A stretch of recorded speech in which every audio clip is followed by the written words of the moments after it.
Every year, we break down the best games to play from the year on each console. So today, we're tackling the PlayStation platform. Here are some of the best 2021 games available on PlayStation, exclusive and multi-platform, from PS4 to PS5. We got a bunch of good stuff to tackle. We got 20 games, so let's get started off with number 20.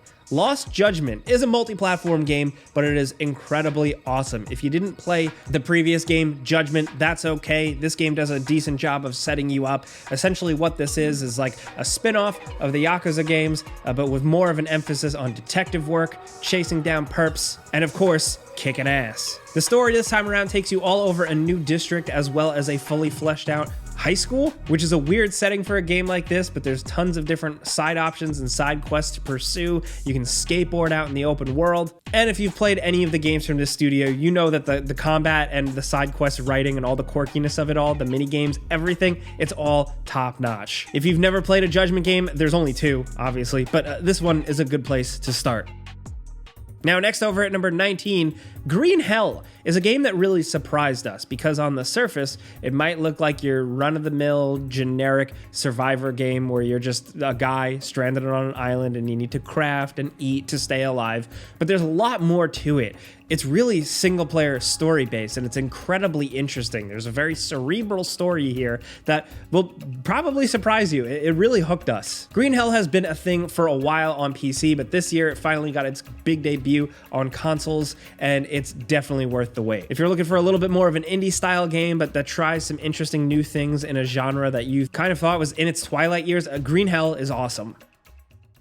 Now, next over at number 18, we have Hitman 3. This released at the start of 2021 for all the major platforms, and don't forget about this one when you're making your own personal Game of the Year lists, because Hitman 3 is incredible. It takes what IO Interactive has tried to do with the World of Assassination trilogy and finally knocks it out of the park. You probably remember these games kind of being like episodic, then kind of live service updated games. The release model was confusing for the average person who doesn't really pay attention to Hitman, but now with Hitman 3, they got it all nailed down, and they've really perfected the gameplay and level design to a degree that we didn't even expect to see. Some of the moments in this game are so incredibly memorable, and the best part is that you make your own fun here. It's challenging, it's freeform, you have a million ways to tackle your targets, and the amount of hours you get out of this thing messing around and playing and having fun is unmatched. Definitely don't forget about Hitman 3.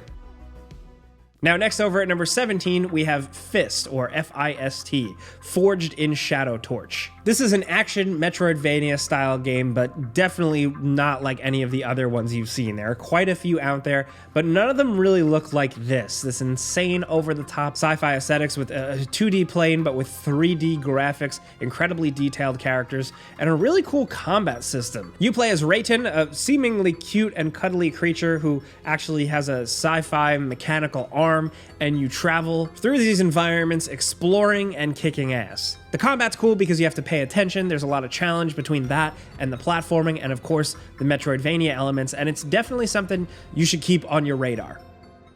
Next over at number 16, we have The Great Ace Attorney Chronicles. Now, people for years have been enjoying the Ace Attorney games, but The Great Ace Attorney Chronicles are a new adventure, a different, more spin-off adventure. It's 2 games in this collection, and they're really tied together and they're worth experiencing. You are once again a sleuth, going through the process of gathering evidence, doing the research, and of course, doing those awesome courtroom showdowns, yelling objection, presenting your clues, interviewing witnesses, but with a little bit more of an old-school, old-timey flair this time around. These adventures are absolutely worth experiencing, just like all of the Ace Attorney games, and we're glad that they're on the PlayStation platform. Next over at number 15, we have Deathloop, which for a lot of people feels like all of Arcane's best ideas thrown into just a crazy, chaotic sandbox. Deathloop is a time loop game, but it's a little bit more confusing than that, but it is also more compelling than you'd ever expect. This game wants you to have fun murdering people, and it wants you to experiment with your abilities and stuff. It's not the most challenging thing in the world, but it is incredibly fun to play, and it's cool to explore these environments, learn the ins and outs of all of your targets, all of which you need to assassinate in one time loop. That's how you figure out this whole game. It has cool weapons, a quirky art style, memorable music, and just like I said, fun gameplay, most importantly. It's like playing a Dishonored game where you don't really have to worry too much about setting off any alarms because you were just such an overpowered overpowered badass. If you like any of Arcane's games or just really creative outside the box first-person shooters that make you think a little bit more, definitely check out Deathloop. There's a reason why it's making so many Game of the Year lists. Next, over at number 14, we have Life is Strange True Colors. Once again, we get a new adventure in the Life is Strange storytelling vibe, but a new character with new powers and a whole new host of problems to deal with. It seems like their writing has gotten much better this time around, and if you like those games and you're looking for a cool new adventure, True Colors should satisfy.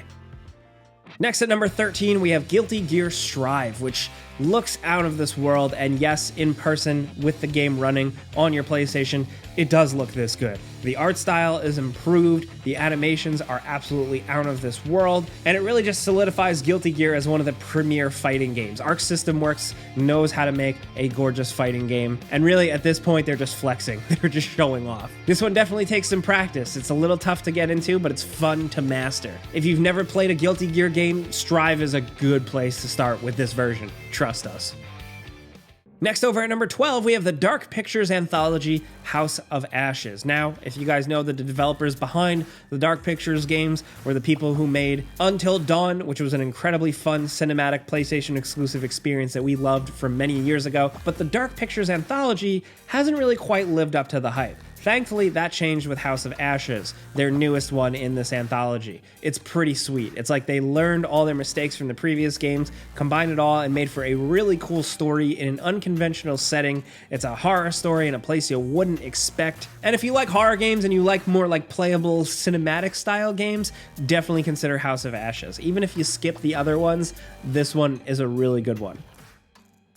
Next, over at number 11, we have Persona 5 Strikers. If you played Persona 5, one of the best JRPGs seriously ever, and you want more of these characters and more of this world, Strikers is a great place to jump in. It ditches the deeper turn-based JRPG stuff for more of an action battler brawler, but don't discount it at all. This is still a hell of a Persona 5 experience. You've got all the characters, you've got the music, you've got their moves, you've got the creatures. What more can you want other than just a PlayStation 5 version of Persona 5? I'm just messing though. Seriously, Persona 5 Strikers is cool. Next, over at number 10, we have It Takes Two, which, like I've said in previous videos, actually won the big Game of the Year award at the Game Awards livestream event. And a lot of people were like, huh? What game is that? I've never even heard of it. And that's a shame because this is a really awesome cooperative adventure experience. What it essentially is almost like a PG-13 Pixar movie that you play through. You play as two parents who get shrunk down into little toy versions of themselves, and you go on this Honey, I Shrunk the Kids style adventure to save your daughter and maybe your marriage that is on the rocks. And what you get is a really compelling, funny, and heartfelt adventure with gameplay scenarios that are always changing. First, it's a platformer, then it jumps to third-person shooter, then it jumps to a flight game, then it's a downhill snowboarding game. It's paced really well, so every hour you're doing something completely different, but none of it feels half-assed. It all feels really fun to play. This was a massive surprise this year. It is from, of course, the creators behind Brothers: A Tale of Two Sons and A Way Out. So if you're looking for a cooperative thing to play with somebody, find your significant other, find your best friend, sit them down and play this because it is absolutely worth experiencing. Now, next, down at number 9, we have Chivalry 2. This multi-platform multiplayer game is an absolute hell of a surprise. I was blown away with how much I love this one. It's essentially first or third person medieval combat action. It dumps you and a bunch of players into a castle siege or a battlefield showdown or pillaging or whatever, and you choose from a bunch of different classes and you engage in not super realistic, but more involved sword fighting than you'd expect. You have to block, parry, manage where you're holding your weapon. There's a bunch of damage and blood and gore, and it is so satisfying. There's nice progression where you level up and you gain new banners, paint colors, armor pieces for your knight. Each class has different subclasses with different trinkets to use and different weapon types, and it's really fun to experiment, and it's getting updated with new content. Chivalry 2 is turn your brain off competitive fun, and it's absolutely worth it.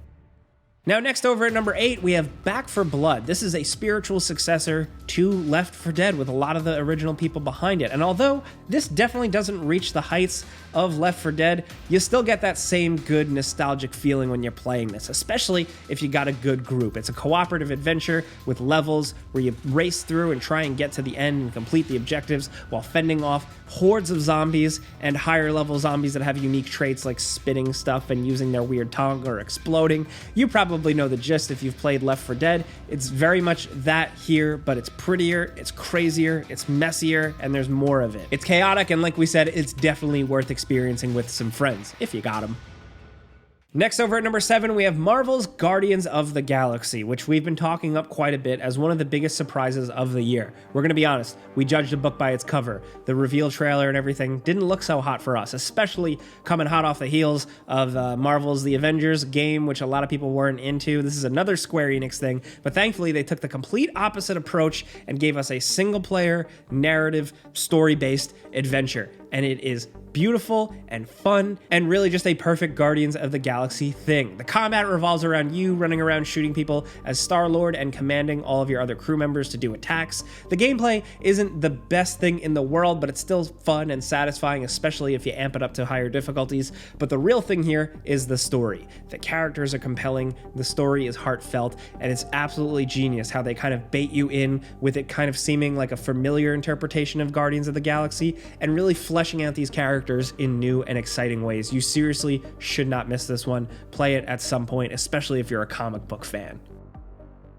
Now, next over at number 6, we have Scarlet Nexus. This was a pretty cool, pretty surprising JRPG where you play as either a male or female character with telekinetic powers, and how that integrates it into the combat is a ton of fun. The gameplay is hack and slashy, it's action-packed, it's focused around dodging and using your abilities, and how the game integrates throwing objects with your mind, with your telekinetic powers into the gameplay loop is so satisfying, and that's the best part of this game. There is also a deep story and some really cool, creepy monster designs and an open hub world to explore, but our favorite thing about it is the combat.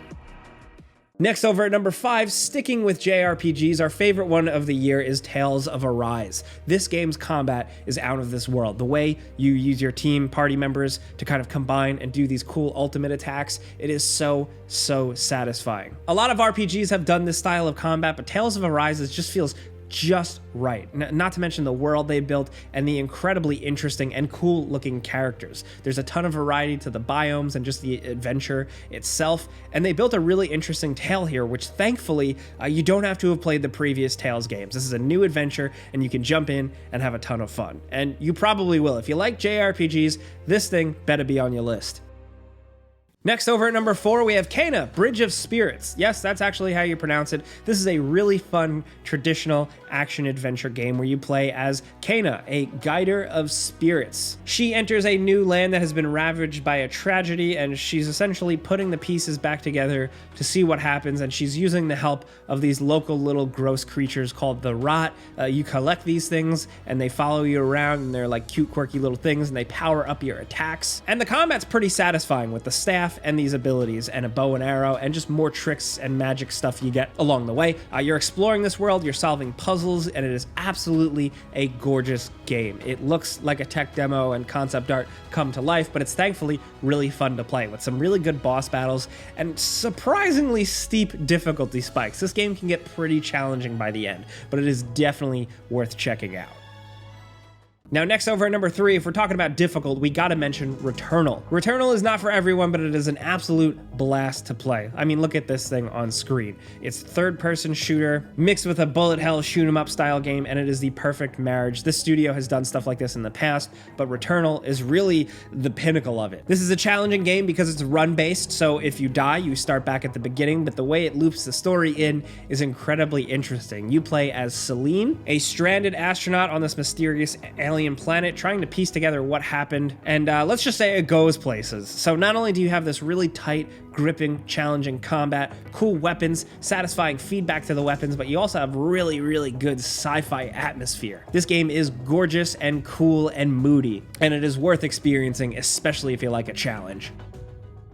Now down to number 2, we have Resident Evil Village. This 8th mainline Resident Evil game strays from the formula once again, even further from the survival horror formula of 7, and goes for more of an action-based thing. It's kind of like the first-person Resident Evil 4. You've probably heard that a million times, but it's really interesting this time around with a really crazy roller coaster ride of a story with incredible characters, weird, gross creature monsters, cool bosses, and Ethan, the main character from 7 and this, feels way less generic this time around, and it's way more interesting. And of course, you've got Chris Redfield in this game, doing his Chris Redfield thing. If you're a classic Resident Evil fan, that's a good thing to see. While it might not be the scariest Resident Evil game by far, it can be challenging and interesting and gory and gross in all the right Resident Evil ways, and it also just looks gorgeous, not just from the graphics engine or anything like that, but just from the visual style, the architecture, the environment design is out of this world. If you're looking for a spooky adventure from a 2021 game, this is it.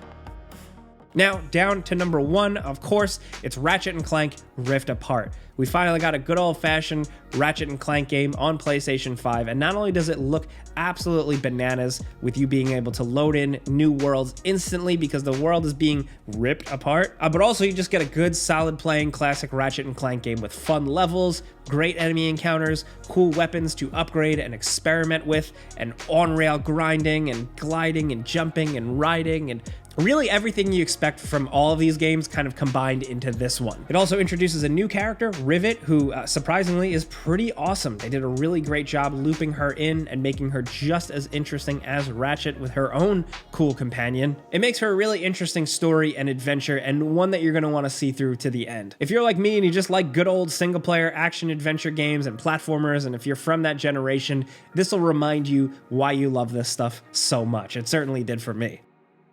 But those are 20 PlayStation 4 and PlayStation 5 games worth checking out in 2021. These are what we think are some of the best, but we want to hear from you guys in the comments what you're playing. If you got your own top 5, your own top 10, or your own top 20, definitely please let us know. Now, if you enjoyed this video though, and we helped steer you in the right direction, maybe informed you about a new game, clicking the like button's all you got to do. It really, really helps us out. And if you're new, consider subscribing, maybe hitting that notification bell, because we put out videos every single day. As always, thanks for watching. We'll see you guys next time.